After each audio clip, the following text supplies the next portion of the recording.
Hello and welcome to Indus Special. I'm Meshal Malik. Bypassing retail stores and taking the internet by storm, online shopping has become an indispensable part of modern-day consumerism. Monitoring authorities such as the Euromonitor project that e-commerce is expected to become the largest retail channel in the world by 2021. Now, with no signs of slowing down, on tonight's show we explore the ways in which e-commerce has transformed the way we shop. And more importantly, we question whether this trend is all good. Joining us for this discussion today, Mr. Ehsan Saya, who is the Managing Director of Daraz.pk, joining us from Karachi. We're also joined by Muhammad Ammar Hassan, who's the Head of Marketing at OLX, joining us also from Karachi. And we're joined by Mr. Edgar Poga, who's an online consumer, joining us from Belgium. Thank you all for joining us. Mr. Ehsan, let me begin with you. What do you see, which direction online retail is heading towards? Sure. First of all, thank you very much for having me on the show. So I think in terms of where the direction it's going, I think we're really in the infancy in Pakistan in terms of where e-commerce is and where online retail is. And for me, it's amazing because there's so much opportunity in Pakistan in terms of where online retail can go, because really it's a very scalable business. And Daraz as a platform, what we offer is the largest online marketplace in South Asia, and with over 2 million Pakistanis that use the app every day and over 4 million products. And I think that's very important because what it does, it gives access to customers all over Pakistan, regardless of where you are. And it's amazing because the needs you have and the needs I have and the needs most Pakistanis have are generally quite similar. So whether you're a Pakistani in a small town or you're in Karachi, Lahore, or Islamabad, you generally want similar things. And what's amazing is through online platforms like Daraz, you have access all over Pakistan. Yeah. And Mr. Ehsan, I see how what you're saying here, that it does promote accessibility for very general products that everyone needs and wants. But you mentioned South Asia here, and I'd just like you to explore that a little more. Previously, we saw North America as having hegemony when it came to online retailing with eBay, Amazon, and now we're seeing Asia Pacific having a very strong rise. What can you tell us about that? Do you think the future of online retail is in Asia Pacific? So the great thing is we have a massive population in South Asia. It's over 500 million people that are in the region. And actually, Daraz is in Pakistan, Sri Lanka, Bangladesh, Myanmar, and Nepal, and for that reason exactly. And there are specific disadvantages. I wouldn't say disadvantages, but challenges in this region. But because of those challenges, there's also a lot of opportunity for players in the space. So, Mr. Ehsan, you said that there are some specific, which you call disadvantages. But if you would say that there are some disadvantages to online retail and online shopping, what would they be? So there's two main ones, and again, I'll say challenges because I think they can be overcome. One is payment systems and solutions, and second is the infrastructure for when it comes to distribution of the product. So Daraz actually has built its own logistics company called Dex, which has over 1,000 agents in Pakistan. We have 50 hubs across Pakistan and 4 massive warehouses that serve the customers. And really the reason we had to do this is because the logistics network in Pakistan is good, but it's still not fully digitalized. And what we really need to do is we need to digitalize it fully so every person, regardless of where they are in Pakistan, not only have access to digital logistics, but also have access to being able to know exactly where their products are. Right. And by making our own logistics company, we've actually overcome that challenge because we've sort of raised the bar in some ways. So, Mr. Ehsan, hold on. I thought I do want to return back to the part about infrastructure and payment and solutions that can be brought out with that. But I do want to bring Mr. Edgar into the conversation. So, Mr. Edgar, as a consumer, online consumer, what do you think were the demands which caused such a great shift towards online retail and online shopping? Definitely, one of the biggest aspects which has to be taken in consideration is the easy access to the different products that that e-commerce provides by itself. Furthermore, the ease of use within different domains like Amazon, eBay, etc. It also helps the people who cannot or are not able to get access to particular things. So overall, it's the diversity in products that is given, and in specifics is the easy use for the particular domains. Yeah. And Mr. Edgar, you mentioned two specific platforms here, Amazon and eBay, and they are well reputable. They have been in the market for a very long time. But my question is, when you are shopping online, are there only a select few trustworthy platforms you would refer to, or do you think that all over the landscape in online shopping, you would feel comfortable shopping from any platform? Reputation is key, especially within the e-commerce business, in my personal opinion, due to understanding that when you're shopping online, your credit card credentials and different information and data security matters most. Yeah. Therefore, the reputation of the particular place where you are shopping matters very much, because as a consumer, you are very interested in receiving the product you are paying for. Yeah. Therefore, the reputation and the understanding that different information and data of consumers is protected is quite crucial. Yeah, and you have stressed on how crucial that exactly is. Mr. Ehsan, I'm sure you've heard what Mr. Ed is talking about, how important all that is. Reputation is key here. Now, as a businessman, and not just for your own platform, but for online shopping, all of it, what could you tell us? How have brands been able to create a trust system with their customers? Did this require evolution in the online marketing scheme, or did it occur with more rigorous policies? What could you tell us about that? Yeah, that's a very good question, and I think actually in Pakistan, that's somewhere where we have to really spend a lot of time in educating the customers as well. And I think in order to gain the trust, you have to make sure the one thing you mentioned was the policy.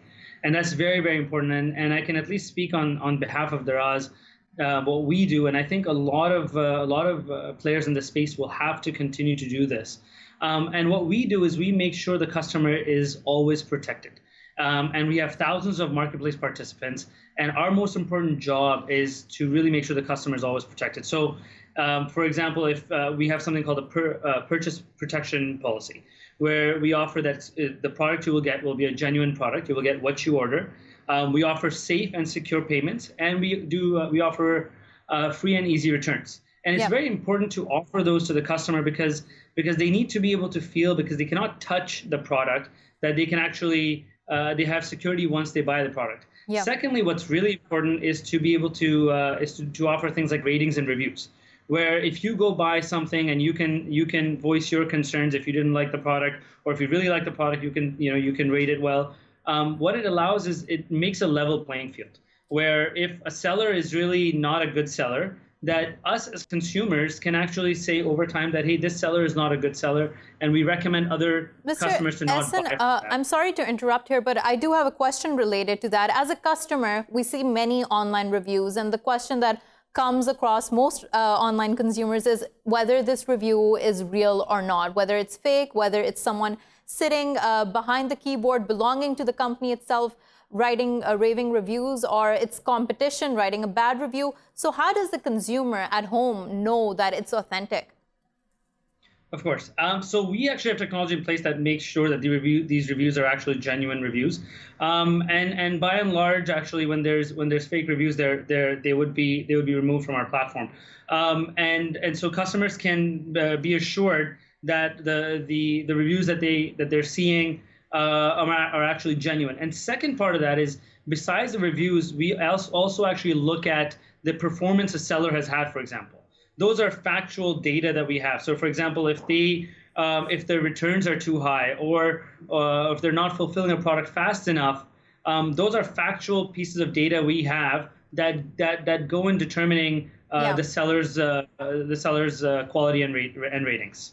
And how would you say, how rigorous does this process need to be, refining, sieving through the data that you have if you are in this game, if you're in this business?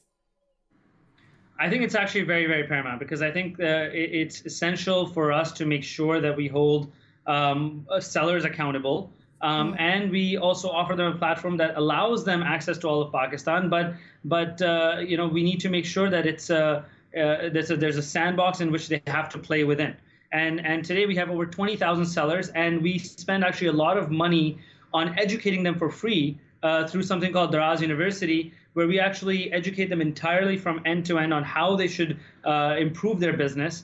And it's very, very important from our standpoint to make sure that we have the policies in place that protect the customers all the time. Yeah. Mr. Ehsan, I've read your points here, but I do want to ask Mr. Edgar, as from a consumer's point of view, what do you think have been the most, the troubles that consumers face the most, and something from your own experience that you might have experienced as well?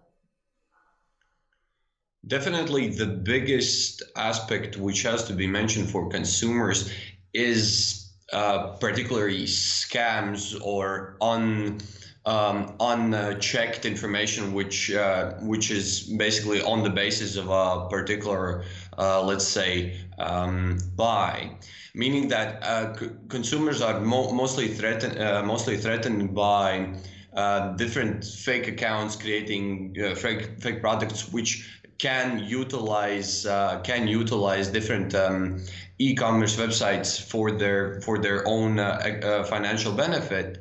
And also, as already previously mentioned, the other aspect is definitely the data and information aspect of consumers, which is stored and gathered by the respectable e-commerce brands.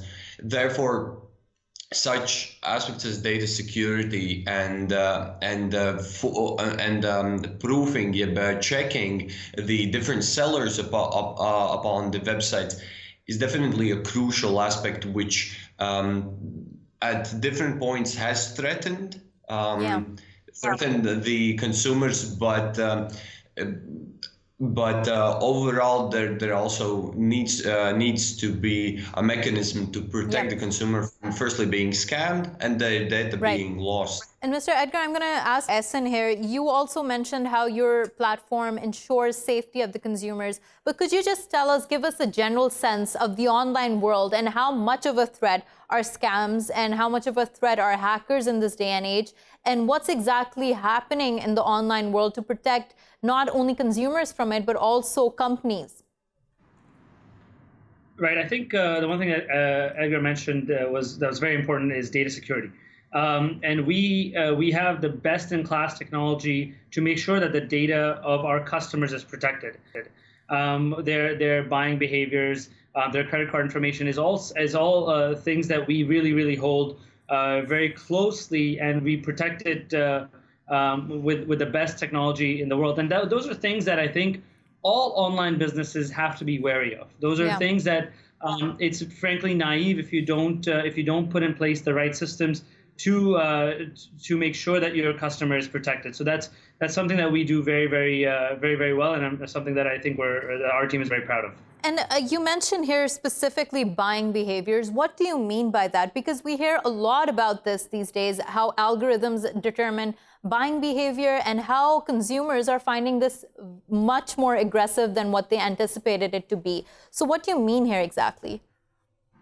Right. So I think it's I would not use the word aggressive, because I actually think once we learn buying behaviors, we're actually able to recommend products that we know will appeal to you. So for example, now with the new Alibaba technology, we have a very personalized app. So that means if you go to your app and you open it, and I go to my app and I open it, we may see entirely different world of things. And the reason that's very important is that Daraz has over 4 million products on our app. And now, if you and I were to both go and see the exact same things, there's a very good chance that you and I may not like the exact same things throughout and out. So what the personalized nature does is it looks at the things that I visited, things that I've purchased before, and things that you've purchased, and it'll recommend and say, look, for Ehsan, this is a specific item that will be useful. So Ehsan, just one last question to you. If I'm a completely new consumer and I do not have any past history of buying anything, what would your site recommend and how would they come up with these recommendations? Right. So on that case, it looks at really what are the most popular things that people are looking at until the algorithm learns and develops more and more data sets to be able to give you the most personalized experience. So the more you use the app and the more you visit it, the better we will be able to recommend the items that we think you should or that you'd be interested in. Thank you so much, Ehsan, for joining us. Time to talk to us. Let's continue our discussion with Mr. Edgar here. Mr. Edgar, now a lot of people, and in this age of where Facebook is undergoing numerous amounts of scandals when it comes to its advertising algorithm, many consumers feel that this power that companies have in being able to determine their buying behaviors is very dangerous. What would you say to that? Understanding the currently existing issue of gathering data and basically using algorithms to specifically target, this should be approached through the way of due diligence. The companies such like Facebook, Twitter, YouTube should improve or should work with, let's say, government institutions, the public institutions, NGOs, in order to protect the consumer, and you could almost say up to the level of the society. Yeah. Because as these large platforms do have immense data upon which there are a lot of possible abilities to build upon, it has to be in the information age of the 21st century, it has to be carried out with due diligence. Yeah. And due diligence in this particular case is meant by taking care of the data,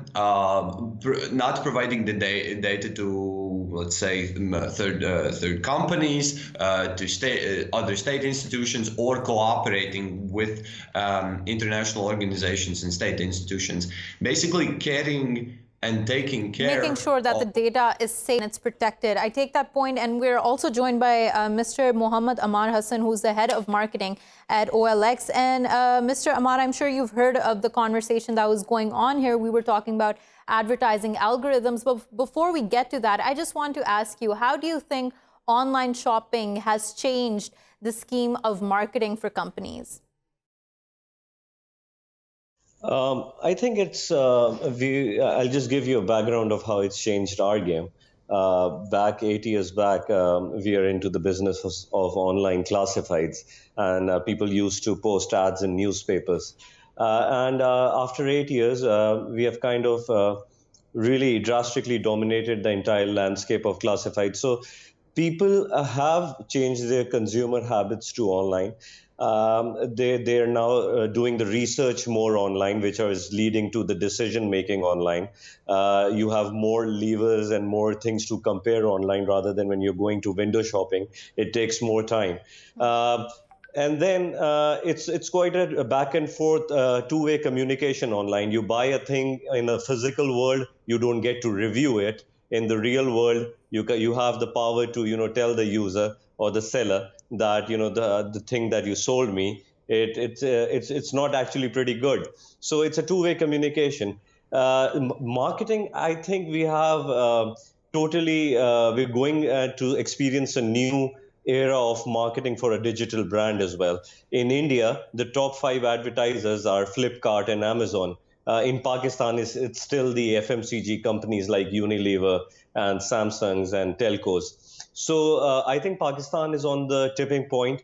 There are tech brands coming here who are now learning and experiencing the ROI of advertising and correlating media matrix with performance matrix. Yeah. So, Mr. Ammar, you laid out the ground for us for our further discussion here. And I want to ask you, when we're talking about marketing and we see a surge of many different companies coming about and the consumer often being bombarded by advertisements, what do you think is going to happen in the next couple of years? Do you think there will be more confusion for the online consumer? I actually don't predict that because I've seen markets where within a category there are multiple brands advertising, and it's totally up to the users who take their call. So I don't think it will lead to the confusion. What I think is it will empower the user and the brand and the company which is providing the best customer service will actually win. And that is where the race is. I think you will get the initial growth from marketing and advertising. You will get the initial mass out of it. But in digital business, it's more about retention. And retention is not, you can't gain retention through advertising and marketing. It's the product that you have and it's the customer service that you're giving to your consumer that will give you more retained users. So isn't it the case that more and more firms are investing highly in marketing? So of course you're saying that reputation matters here and how the relationship of the seller with the buyer is. But when there is one firm that has a disproportionate amount of money in marketing, don't you think that will be the winner at the end of the day? I'll give you an OLX example. So we belong to a company called Naspers, which is a third biggest internet audience company in the world. And initially, when we launched operations in Pakistan, we were fortunate enough to have deep pockets to advertise. And we are still Pakistan's number one tech advertisers in Pakistan. And I'll give you my personal experience that the advertising and the marketing dollars that you're putting in to get new users, it will give you the initial boost because Pakistan is still a not very mature market. Yeah. You need to develop market, you need to develop segments, so you need to continuously advertise. But as I earlier tell you,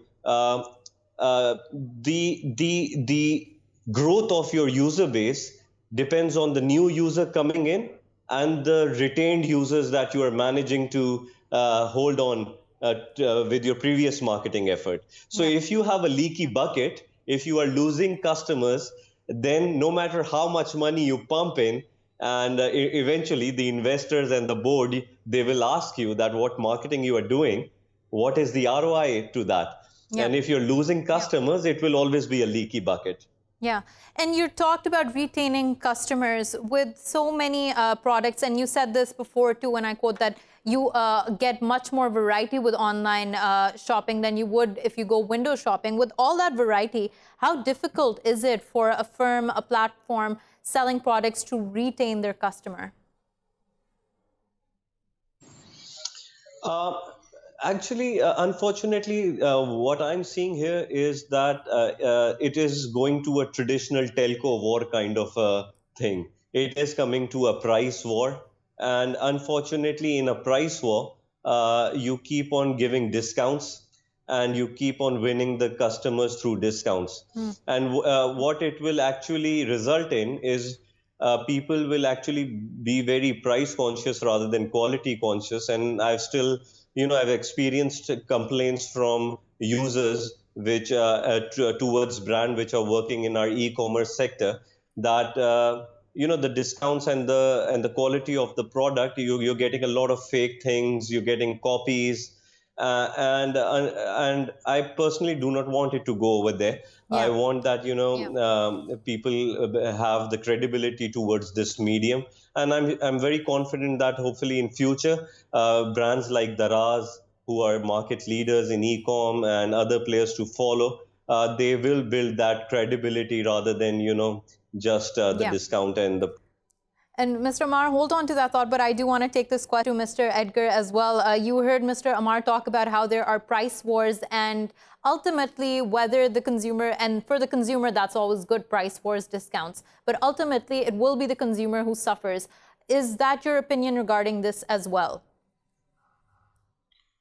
Well, my opinion is that effective use of funding for the particular marketing campaigns and from the large e-commerce brands can also benefit the consumer, meaning that if the investments are basically put into an effective branding and a thought out process of creating a more sustainable future for the brand within which there are the consumers are quite thought of, but also looking towards the possibilities of damage aspect to the consumer definitely is the aspect of overpouring different marketing campaigns, and if the if there is no thought out process behind the information provided to the consumer,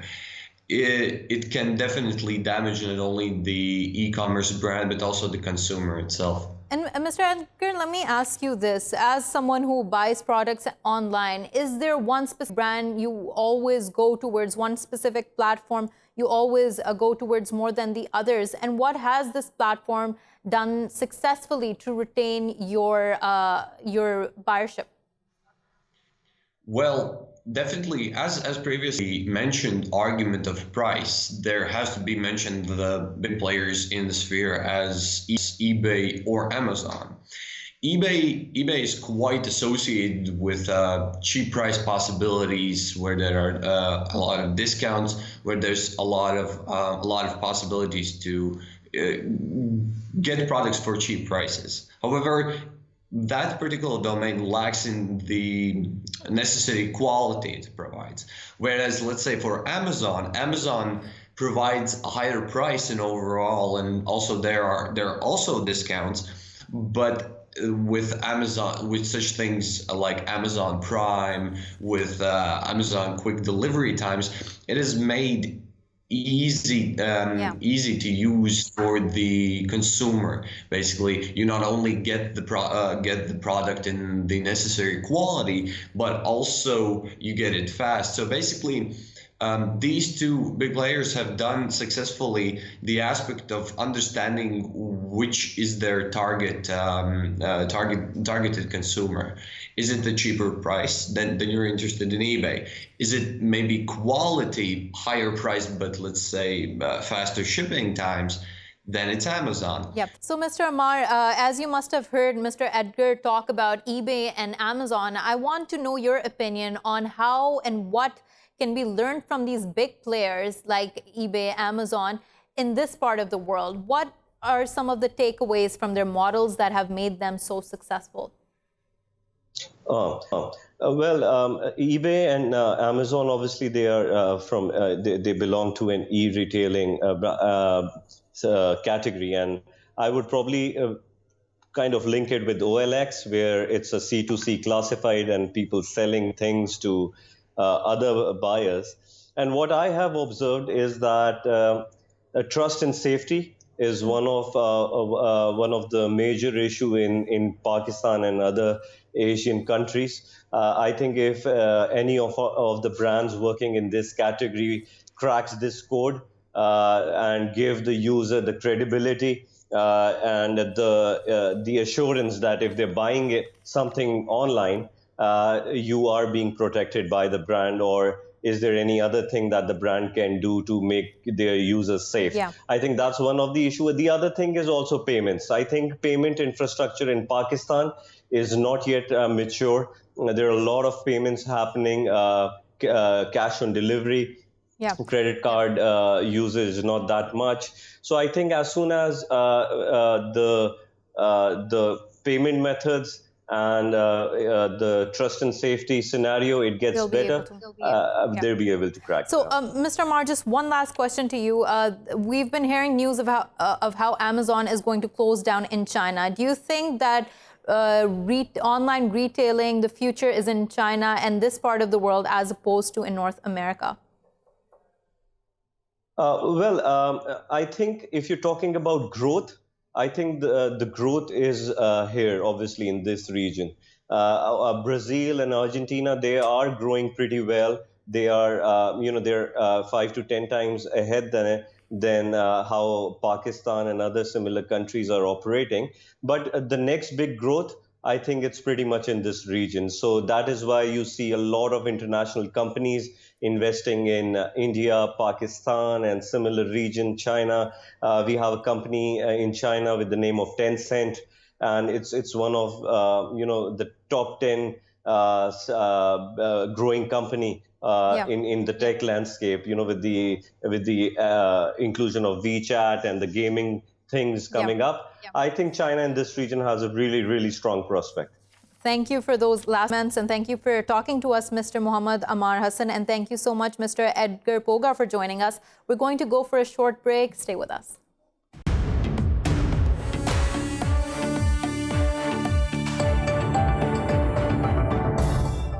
Welcome back to Indus Special. While we continue our discussion, we are now joined by Mr. Raja Murad Khan, who is the CEO at carfirst.com, joining us from Karachi. We are also joined by Mr. Sheikh Akbar, who is an online consumer, joining us from New York.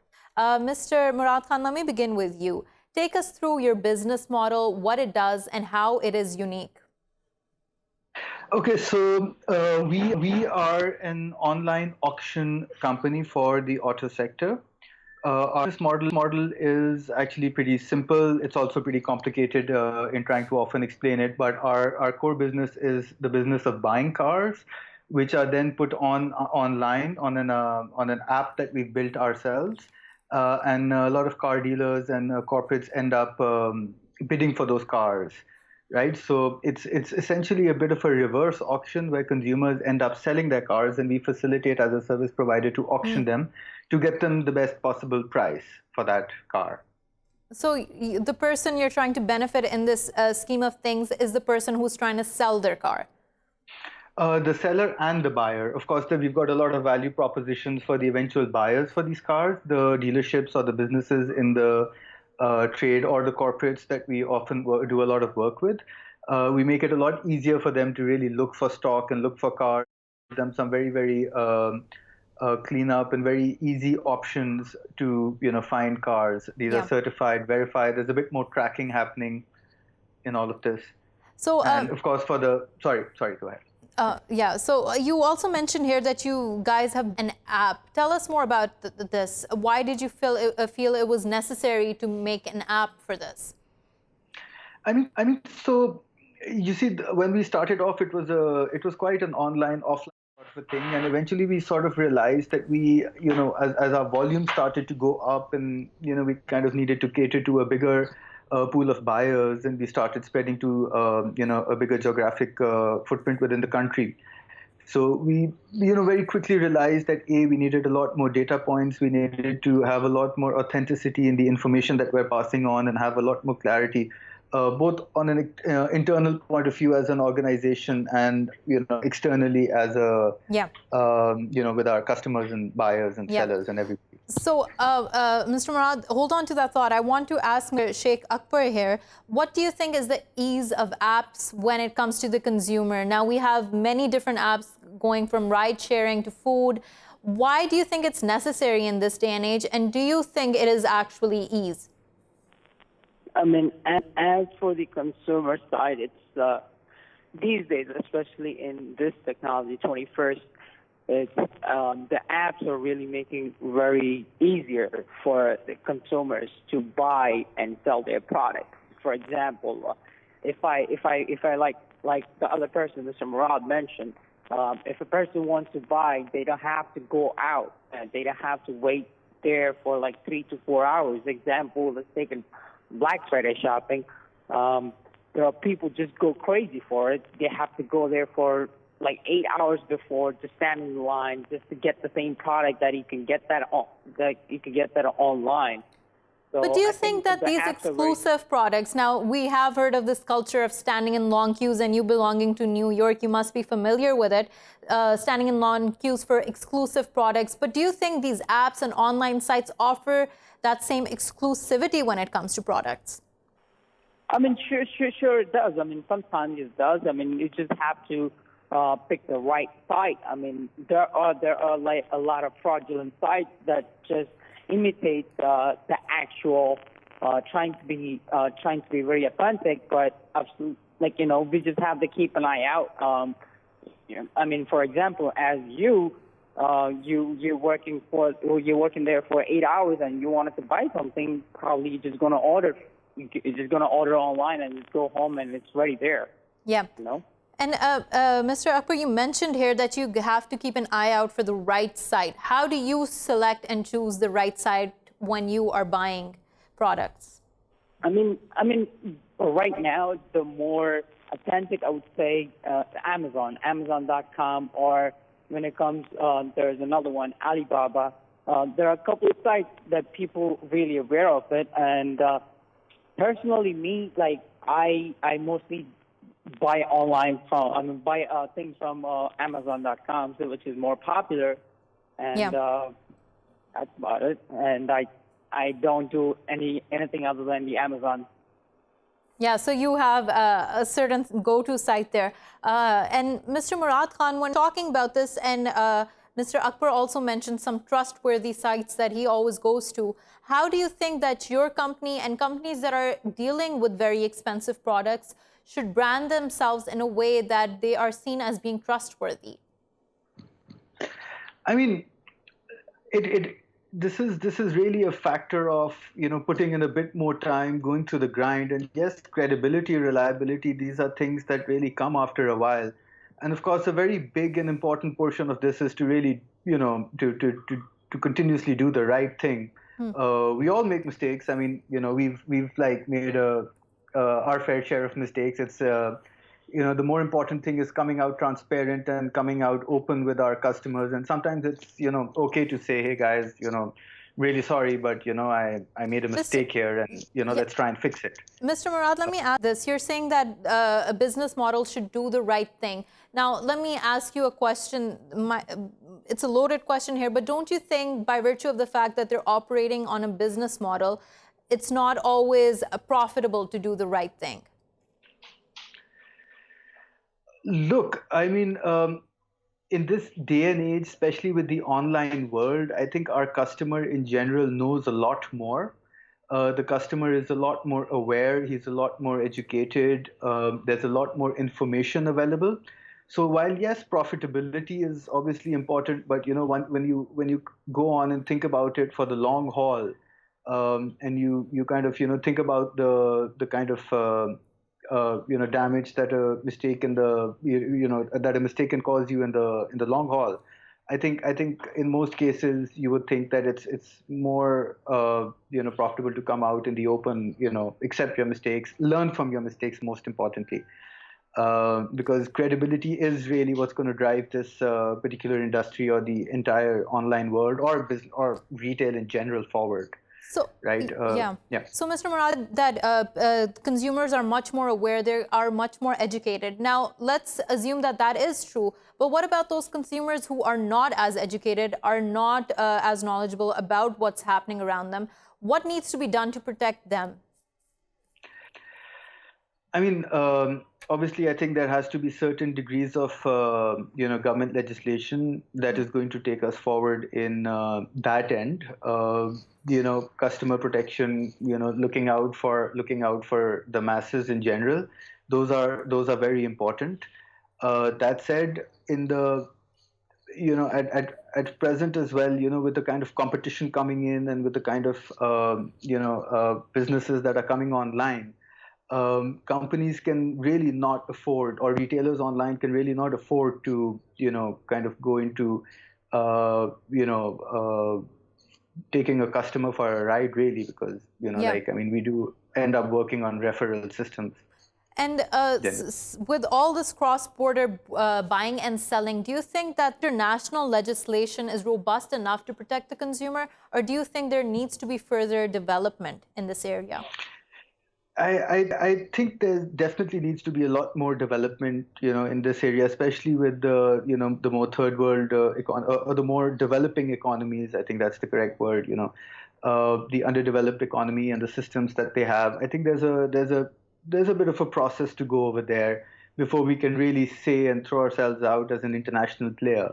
Imports and exports or cross-border movement, there's a lot of duty structures and stuff that people really aren't aware of, or these change a lot with the time as well. Yeah. So, we need some more consistency for one in policy. Yeah. With that, I want to ask Mr. Akbar. Mr. Akbar, your experience of buying products online, have you ever had a bad experience in which you felt that customer protection laws were not strong enough? Oh yeah, absolutely. I mean, I have a couple of times where I wanted to buy some clothes because even in Amazon there are some private sellers that sell clothes and then a lot of merchandise. And when it came and I did not correct exactly look, and the picture says something. When I got it in my hand, it was totally a different product than I expected it to be, and it was just not a. I mean, good. Like at the first time, was not a good experience. Since then, what did you do to rectify that situation? I mean, I just returned the product. Since Amazon is a big company, customer satisfaction comes into the play. And I called the customer service and they just returned the product and they refunded me. And then as well as I was able to find another product through the different sellers. Yeah. I take your point there. And Mr. Murad, just the last question to you. Where do you see online shopping heading and where do you see this retail market going in the future? With specific to Pakistan, the region, or at a global level in general? Let's talk about the global level. I mean, the global level, a lot of, the world has a lot of the developed economies have really matured up. I mean, a lot of this comes as a factor of payment solutions and the ease of doing business, or the ease of making online payments. So yes, it's going to continue to grow at a very steady pace. There's going to be, factors that's going to obviously always influence and speed it up, like the advent of 5G internet is going to come into play. That's going to make things easier, faster. Yeah.